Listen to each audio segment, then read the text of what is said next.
as I've already told you, I mean, the crowd is a mix of representatives of family businesses, some family offices, professionals from the asset and wealth management industry, some alternative investment experts, media, and maybe a mix of some academicians.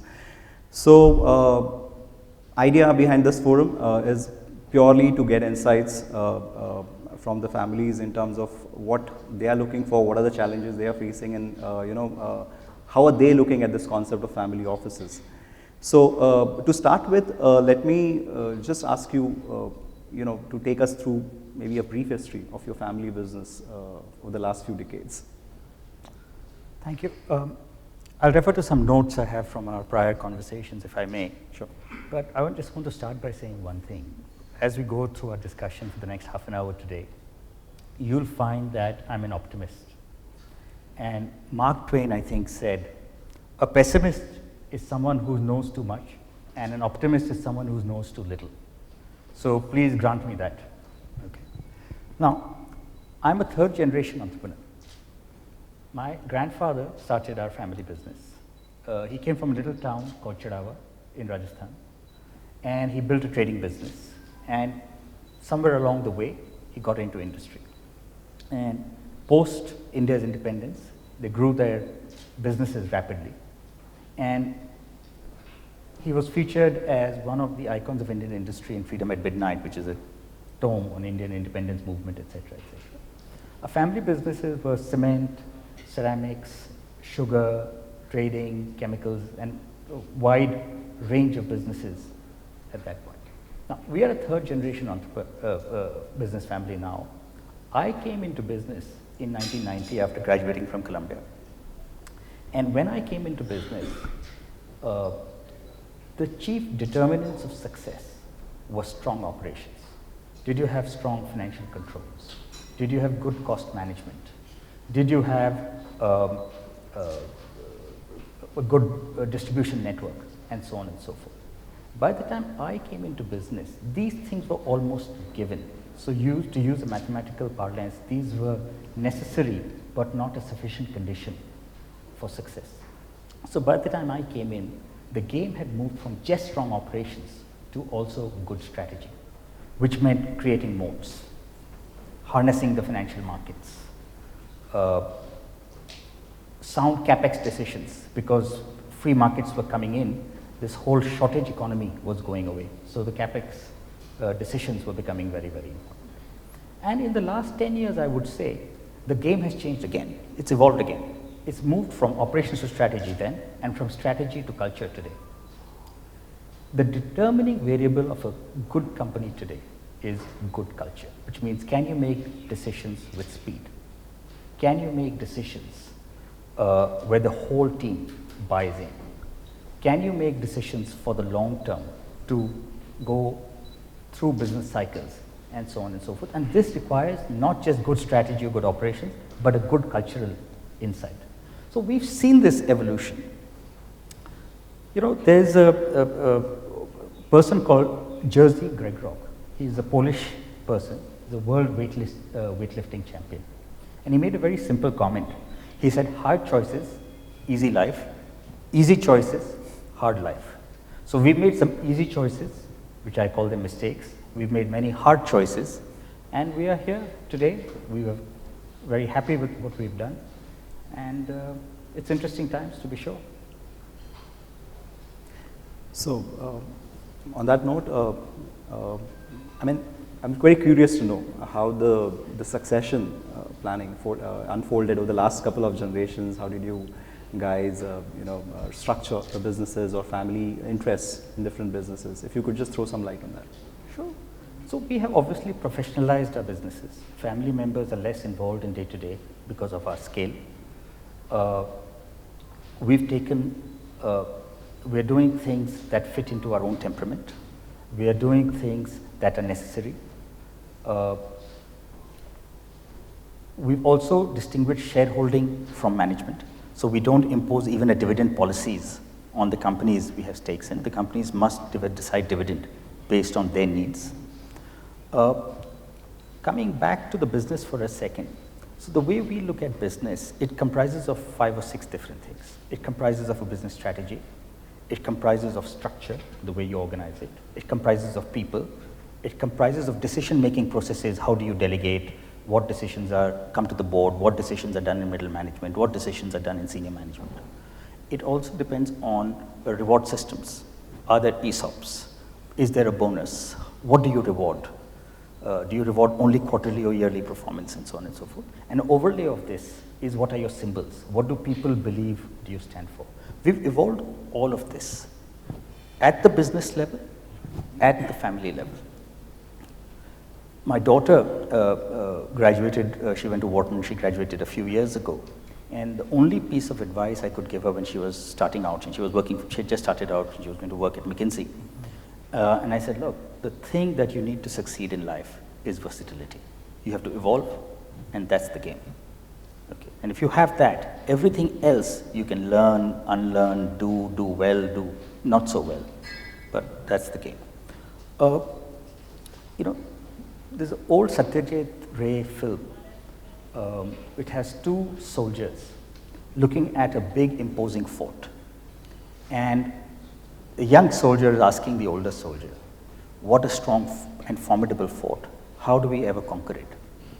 And the old mature soldier looks at it and he says, well, forts decay from the inside.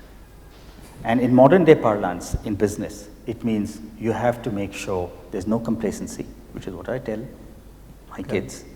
You have to make sure there's no arrogance. And we have to make sure, therefore, that our forts don't decay from the inside. True. So family businesses have been a bedrock of an Indian economy ever since centuries, and still we see that the families do not generally go beyond 3rd or 4th generation. I mean, no matter how big families, how educated families, they start to disintegrate. So are there any similar challenges you faced, your family has faced, or have you done, have taken any proactive measures to avoid such challenges in the last few decades? There's an old saying that if you can keep your head on your shoulders for 3 generations, you get an empire. And if you can keep your head on your shoulders for 5 generations, you get a dynasty. Okay. So you have to consciously create your head, or keep your head on your shoulders. You have to make compromises. You have to adapt. You have to be conscious of the strengths and weaknesses of the world, the strengths and weaknesses of your own organization, the strengths and weaknesses of your own family, and so on and so forth. It requires a lot of prudence. It requires a lot of conscious effort. True. And I think there is no magic solution. We are simply watching the world. We are trying to preempt what the world needs, how we need to fit into the world, and just carry on. We don't have any great magical formula. True. The only thing I can tell you is one of our core principles is family comes first, business comes second. Business is for the long term, family is forever. Right. People forget that. The business needs tend to dominate, and there are family fights and so on and so forth. And if you make sure that the family comes first, right, and everything else fits in, right, you will make the right choices, and the business won't suffer. Business is for the long term. True. Family is forever. True. So talking about another concept why we have family offices. Has your family set up a formal family office? Yeah. And could you take us through the structure? Do you have a team in place? Are you performing all the? Are they performing all the functions in-house, or have you also outsourced a few things? So we have a family office which is very active, and I would say we are in the top quartile of risk takers. So we're not a low risk type of family office, which many others have. We are not here to preserve wealth, we are here to create wealth. A lot of family office mandates are far more conservative. They want to preserve wealth because they're taking way too much risk in their businesses. True. And the family offices only preserve wealth. So you have to distinguish us from that. An automatic translation of that is, do you do illiquid or liquid things? Because we are here to create wealth, liquidity and illiquidity are irrelevant factors for us. If illiquidity gives us better returns, we're happy to do it. Because of our focus on this, we tend to do almost everything in-house. So maybe 10% of our assets are outsourced to fund managers. 90% of our assets are managed within. We've created that machinery within. Things that we can't do by temperament, we outsource.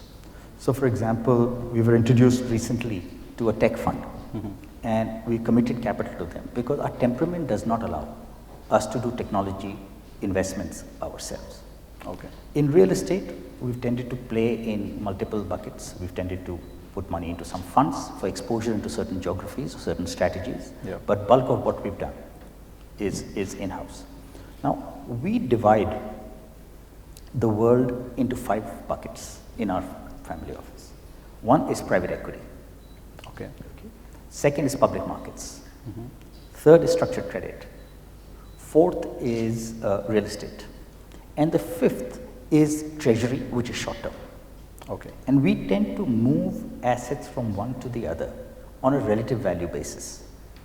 We don't really have a top-down approach to allocating capital. Sure. Okay.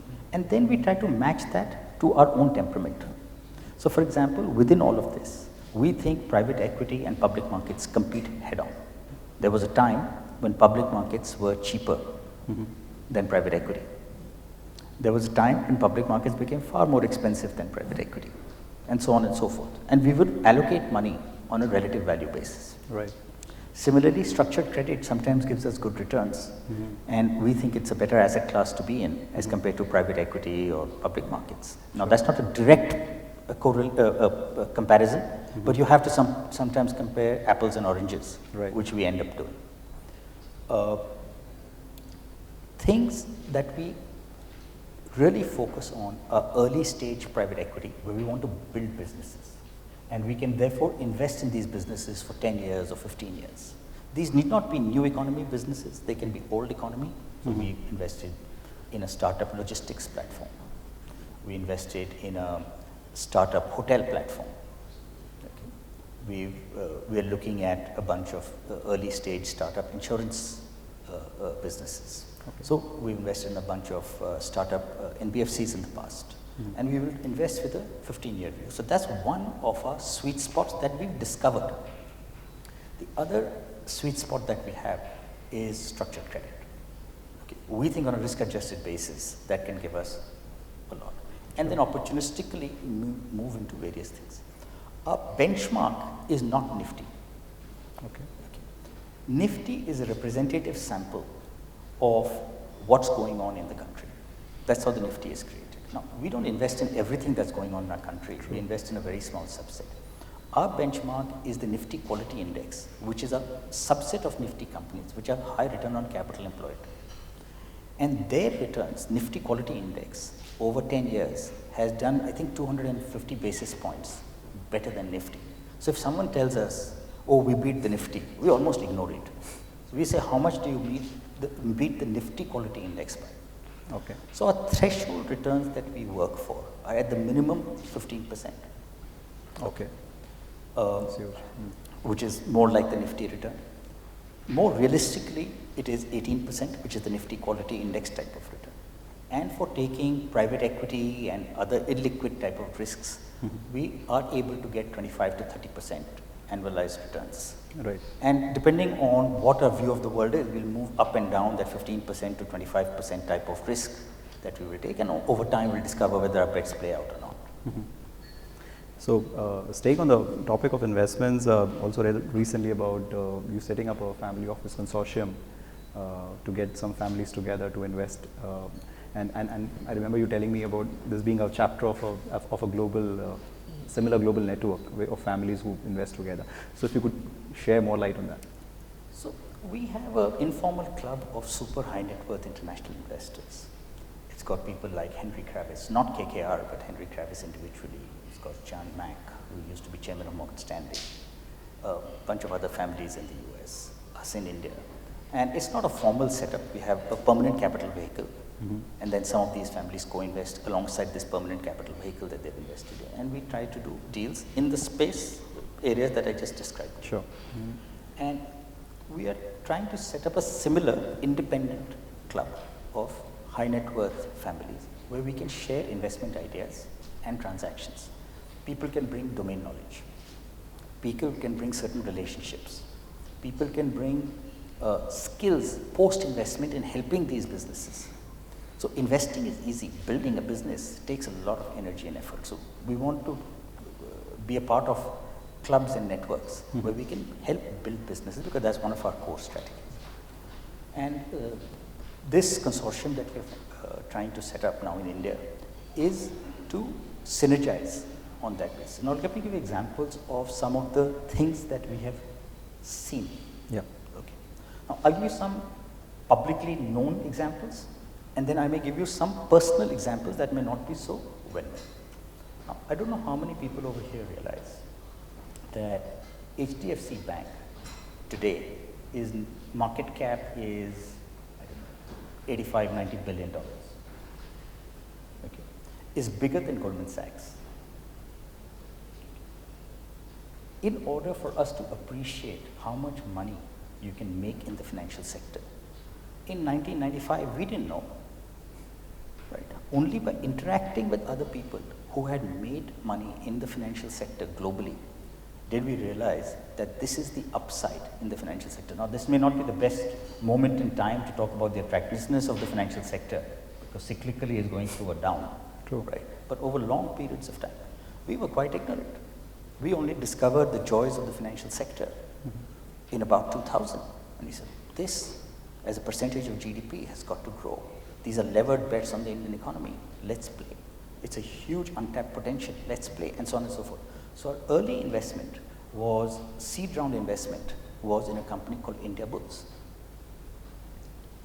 Now, one of the founders of India Bulls had interned with us in the summer after he graduated from IIT Delhi. Okay. And then he went to Harvard Business School, Goldman Sachs, I can't remember where all, and then he came back.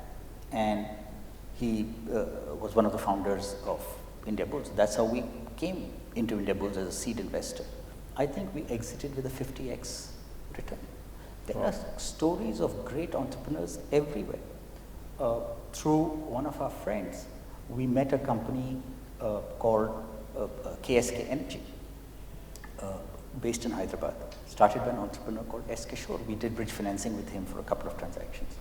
Now, KSK raised 5,000 crores in equity and almost 20,000 crores in debt. First generation chartered accountant turned entrepreneur. The company is not doing well today because of internal and external reasons, right? Capital intensive, power sectors in a mess, etc., etc. Yep. But things that we see by being involved with experts around the country were incredible. We invested in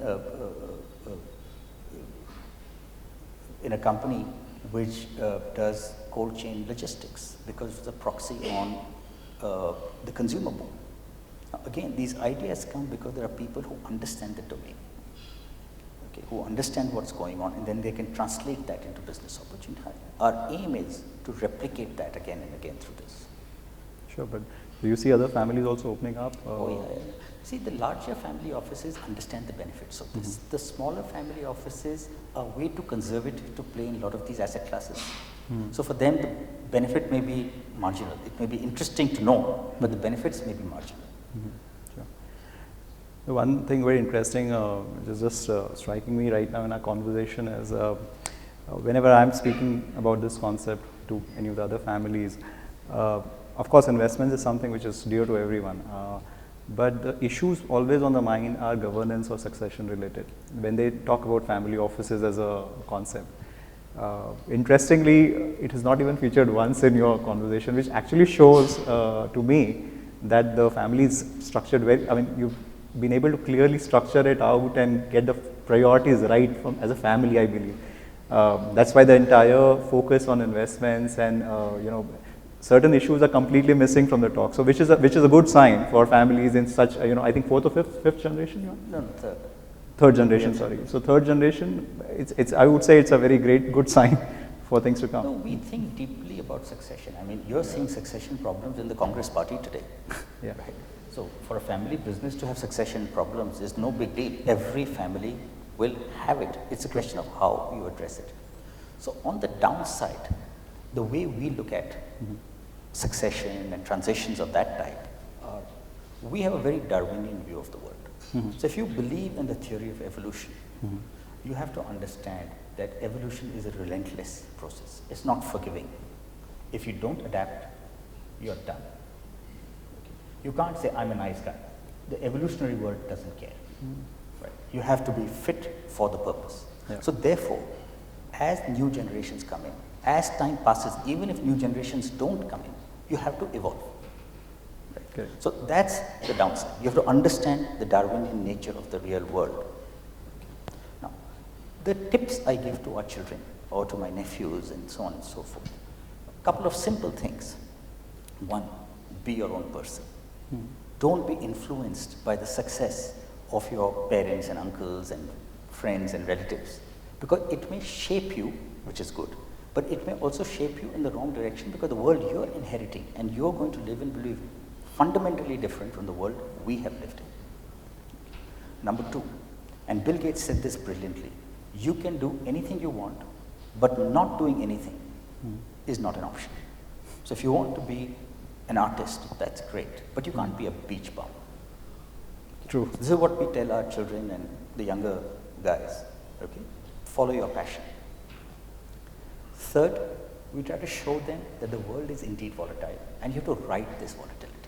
So Kipling had this great poem, which says, if you can deal with triumph and disaster and treat those two imposters just the same, it's going to hit you, it's going to hit me, it's going to hit you, it's going to hit my kids, it's going to hit everybody. So you've got to be able to deal with triumph and disaster. You've got to be able to come out of your comfort zone. So Mahatma Gandhi was a product of an elite upbringing. From there, he went to become a half-naked fakir, as Churchill used to call him, and the father of modern India. If he hadn't come out of his comfort zone, he wouldn't have been father of modern India. He would have just been a great lawyer, perhaps. Right? So if you want to create something substantial, please consciously come out of your comfort zone. You know, my cousin Puneet always says, and the world rewards courage more than intellect. At an intellectual level, we get these things. Right? In the real world, when you have to play, when you're standing on that tightrope, right, 1,000 meters above ground level, right, as you walk that tightrope, that's where the courage comes in. So you have to be able to play it at the real world level. Sure. So tell us something more about your kids. I was reading, and they all. I think the elder daughter is now married, and the son is studying and all. But I believe they all have their own plans. So tell us something. Well, so 3 kids. Yeah. 1 wife, 3 kids. My older one is 28. She studied at Wharton. She worked at McKinsey, and she's an entrepreneur. She's got an agrotech company. Wow. I have twins, boy and girl. They just graduated. My daughter graduated from this liberal arts college in America called Swarthmore College, and she works for Boston Consulting Group in America. My son graduated business from UC Berkeley, and he works at Bain. So we've got all the 3 consulting firms covered. So they've just started work. My daughter wants to be an entrepreneur as well, and my son wants to be in the private equity business ultimately. So we'll see how this shapes up. Okay, so there's some light there. Some light there. Super. So talking about, you're one of your really favorite investment areas, real estate. How do you see the sector coming up now, after all the things going against it? So real estate goes through super cycles, unlike normal stock market cycles or economic business cycles. And real estate is in a down cycle for the last, I would say, 3-4 years, and perhaps for the next 2 years as well. Northern India is a deeper slowdown than, let's say, Western or Southern India. We tend to invest in residential projects, and in today's world, we tend to do last mile funding in residential. We tend not to do greenfield residential, today's world. In the previous time, we were doing greenfield residential development and so on and so forth. We love it as an asset class. We think it's a huge wealth creator. barring the current problems. And over long periods of time, if you can ride these super cycles, I think Asian empirical evidence shows that it creates a lot of wealth. So for us, it's a fairly simple residential project level funding business model. We'll go up and down the cap table. We'll do equity, we'll do mezzanine, we'll do a combination. Sure. And what are your views, I mean, on the like 6 years now of the current government and things? There are both sides of views right now, but in terms of pro and against, just a general, I wanted to know what your thought process is like. Do you think we are in, I mean, this is something structural, not something very, very critical, and things will only get better from here, and or do you see more pain coming in? I think we need to separate the political cycle with the economic cycle. The political cycle is one of consolidation, and you've seen the BJP government, come and consolidate. They've broken through a lot of caste barriers. If you look at their vote share, True. They've transcended the left and right. They've done certain things which you would call economically left, certain things that you would call economically right, and so on and so forth. So I think they have really consolidated.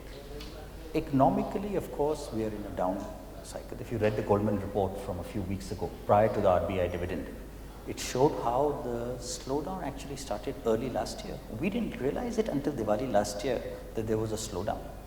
It started actually early last year. And the same Goldman report says the slowdown is not as severe as we're making it out to be.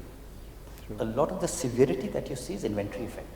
Because a lot of inventory got piled up, right? There's a big cutback in production. But if you look at consumer demand, it is not as severely down as the auto companies' production cuts are showing, True. for example. So, we are in a slowdown. And typically these cycles are 2-3 years. So I assume if 1.5 years has passed, maybe another year to go. One of my friends in the BJP was joking, the light at the end of the tunnel is shut down because the government budget is in a problem. So of course, there are a lot of blind spots in the government. There's been blind spots in the business sector as well. But I'm optimistic that in the longer term, or even in the medium term, this will look like an aberration. We've been through this before. This is not the first down cycle we're going through. In the longer term, look at wage growth. In April this year, wage growth was about 9% average for corporate India. So you take out about 5% of inflation, 4.5% of inflation. You had 4% real wage growth. Very few countries in the world have 4% real wage growth. True. Second, if you look at an average Indian making 100 rupees, of which 80 rupees is his day-to-day expenses and 20 is disposable, 4% real wage growth may mean his disposable income is increasing at the rate of 20%. So that operating leverage will eventually play out. It will play out 1 year later. So you've got to be able to ride this volatility. This is not the end of the world. The light at the end of the tunnel may be switched off temporarily, but it will come back on. Oh, sure. So standing where we are, which are the sectors you're really bullish on or investing, I may ask? We have a very bottoms-up type of view. We like consumer and consumer proxies. We like financials and related. So those are two areas and we like real estate credit. And we look at anything. We invested in a secondary transaction 5 years ago in an auto parts company. There was a private equity investor wanting to exit. We are looking at specialty chemicals business right now. Sure. So we're looking at a oil and gas business right now. So we look at almost anything, but our focus areas are consumer proxies, consumer and consumer proxies, financials. Okay. So my last question before I open it up for the audience here, for the families who still into that wealth preservation mode, as you said, and want to get into the other side now on wealth creation, any do's and don'ts that you would suggest? Now, like someone wants to be a part of consortiums like this, but have not been doing it. So what are the easy early steps they can start taking to come on the wealth creation side? See, the first thing I think people need to be able to say is, are we doing this as a hobby on the side, or are we doing it as a central theme?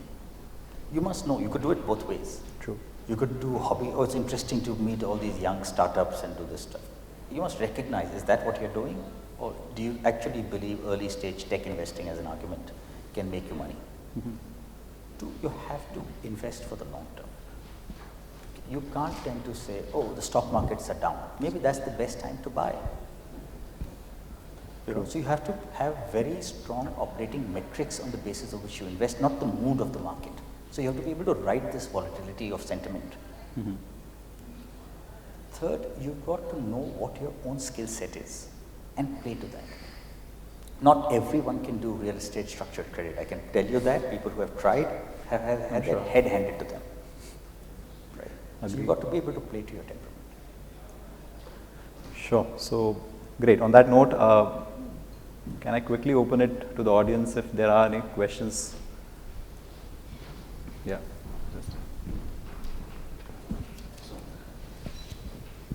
Good morning, thank you. My name is Ashwin Chaudhary, I'm from CNext Investments. Just wondering, Indian family offices, top marquee names like yourselves, still have a large percentage of assets concentrated investing in India. As you all get more sophisticated, which we are seeing, and as you all progress, is a natural progression? Are you all starting to look internationally, for example, in funds, direct investments globally? And is that a function of the next step? Would it be more out of interest, or is there a hurdle in the place of government restrictions in terms of capital control? So what do you see in terms of Indian family offices starting to invest more internationally? And what do you think would be the solution? Would it come from the government side?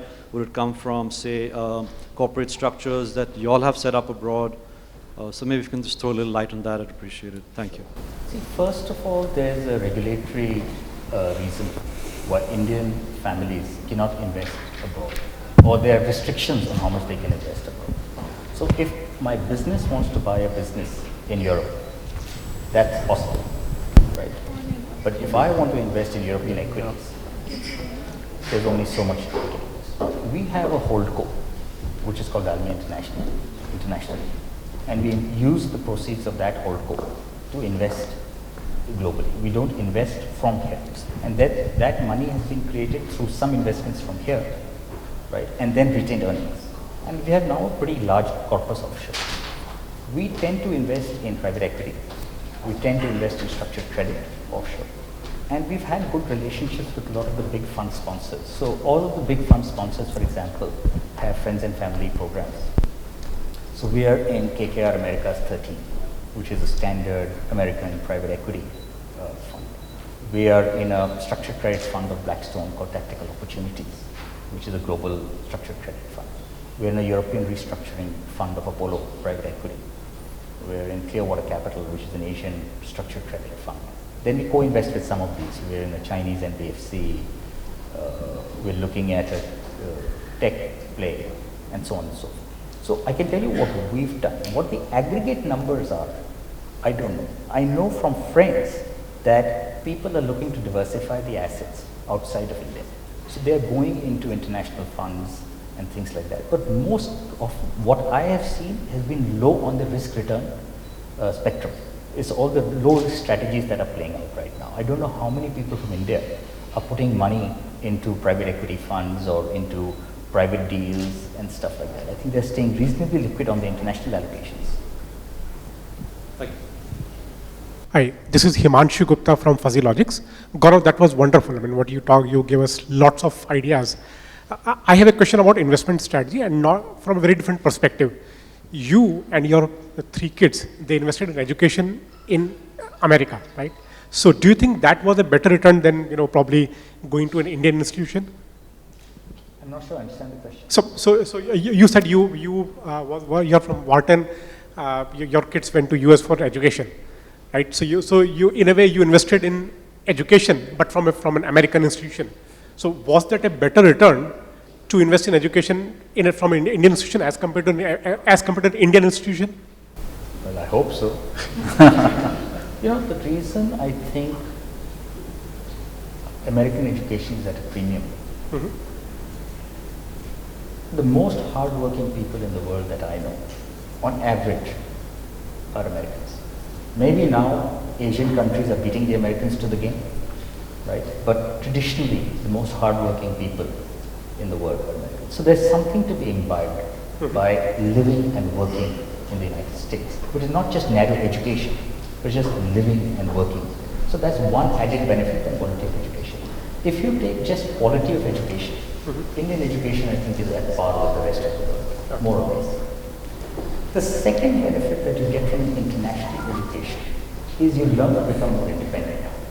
Sitting in India, mommy will be sitting on your head all the time. So if you're sitting in America, mommy is not sitting on your head. So that's the second advantage as you evolve from a boy to a man, from a girl to a woman. And so on. So I would say these are the advantages. But you know, you look at the crowd from IIT Delhi, they can take on anybody in this world. Thank you.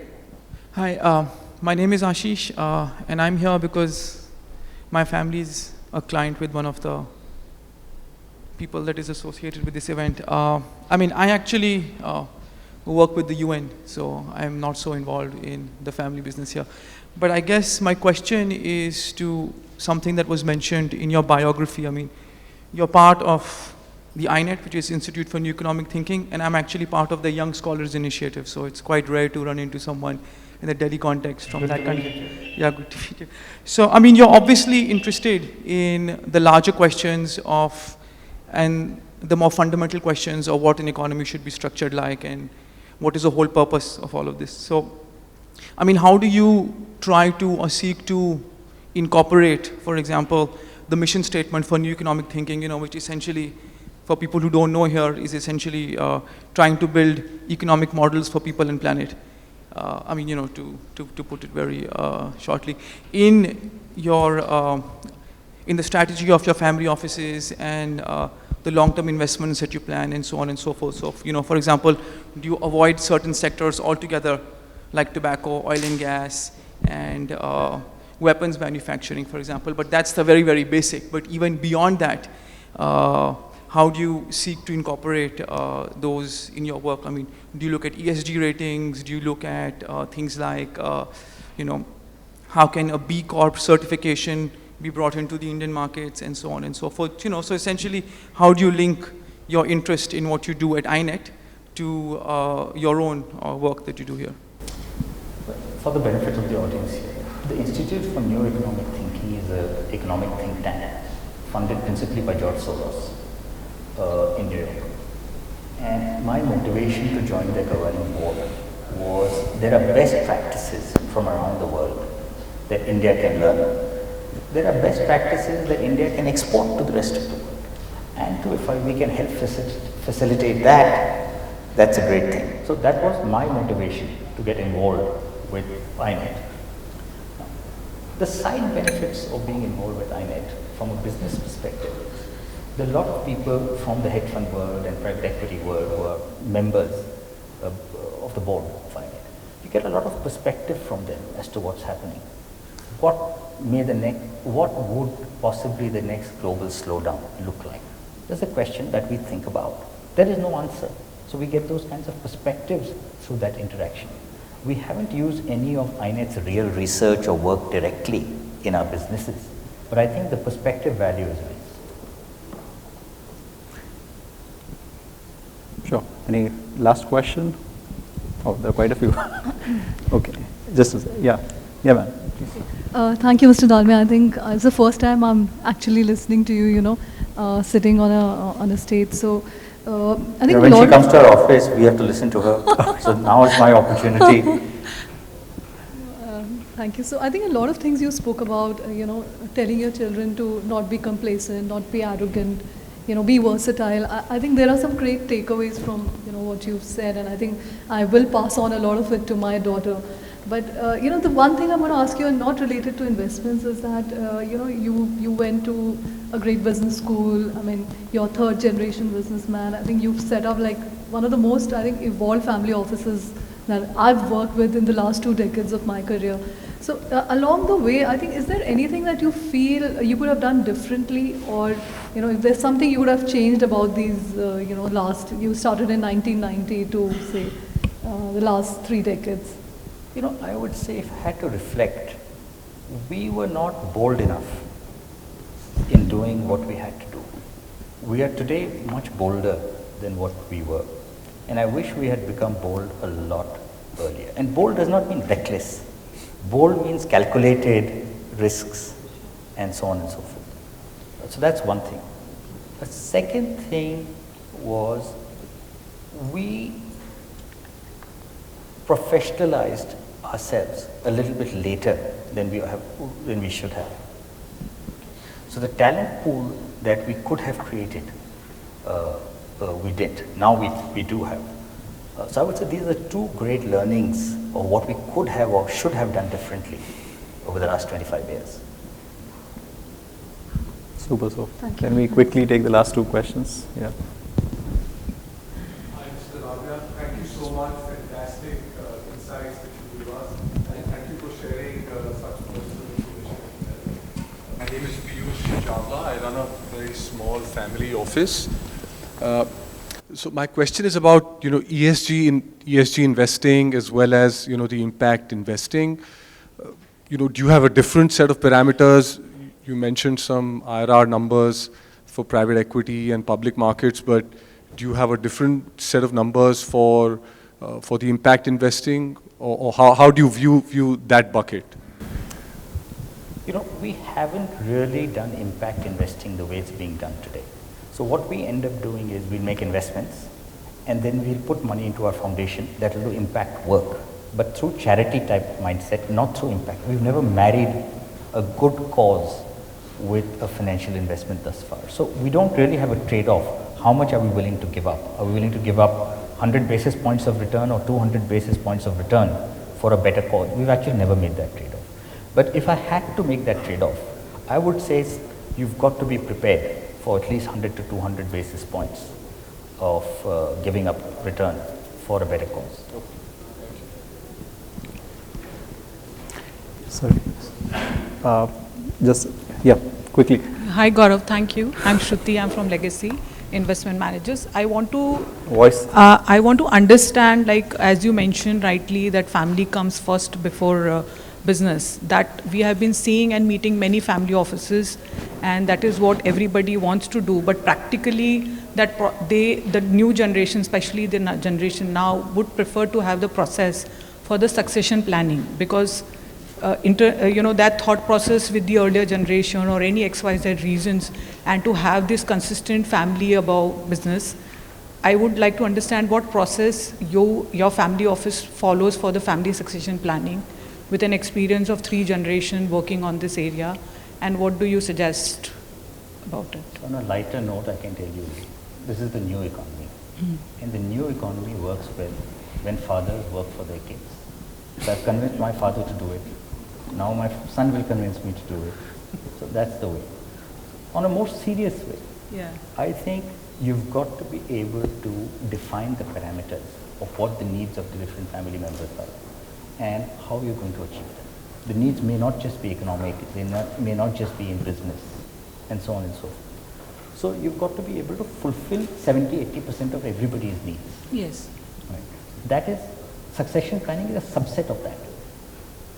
So within that, let's assume my daughter or my son, they're working in consulting. Typically these are 2-3-year analyst programs. I'm not a great fan of grad school because I think you can learn as much by working as much by going to grad school. So I'm not going to push them to go to grad school. If they go, it's okay. Otherwise, I would think over 5-7 years of working life, you can be capable enough to run a small profit center within a family business. Okay. Whether it's in a family office or in a business, it doesn't matter. So I'm saying by the time you're 30, 32, you should be able to carry a load, okay, where you're running a small profit center. And then you evolve from there to running bigger and bigger profit center. And that becomes an automatic evolution, an automatic succession plan. Okay. Super. So last question. Hi, my name is Akshat Bhatnagar. I work for a venture capital fund. It's called Your Honest Venture Capital. We're a specialized deep tech fund. So my question to you, sir, is something along the lines of whether do you foresee a change in your allocation to tech-led startups, or and do you invest directly or through funds itself? And would you rather look forward to the tech environment going ahead, and do you plan to support it further? We don't know much about the tech world because we are deep value type investors in our mindset. So most of what is going on in the tech world, we are not able to fully appreciate and underwrite as an investment. In India, fortunately, you don't have to play in tech to create wealth. You can create wealth in old economy businesses, in auto parts and chemicals and cement and this and that.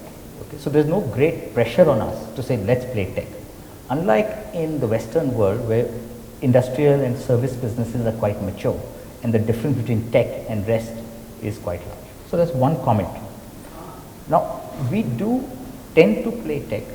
So we've invested in a bunch of funds which know what they are doing because we don't know what to do. We want exposure, we want those returns, but we don't have the skill set. So we are happy to be a limited partner in tech funds. So we are in a bunch of Indian tech funds. We are in a bunch of international tech funds. Fintech is something that we understand because it's an often abused word. So there's a lot of tech in it, but there's a lot of financial stuff in it as well.